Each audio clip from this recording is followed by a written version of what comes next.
Hello दोस्तों, नमस्ते, प्रणाम। राम भवन चौहान शिव मंदिर पे आए हैं। देख लीजिए भोले बाबा का मंदिर दिखलाते हैं हम।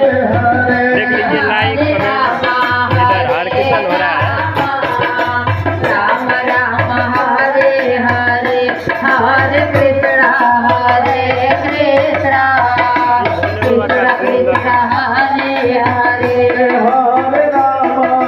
देख लीजिए भोले बाबा खातिर लाइक कमेंट सब्सक्राइब कर दीजिए, फॉलो जरूर करना। मेरे शिवरात्रि पे है वीडियो। देखो भोले बाबा के हर हर महादेव लिख कर जाना। राम भवन चौहान हर हर महादेव लिख कर जाना। देख लो भोले बाबा के स्वयं।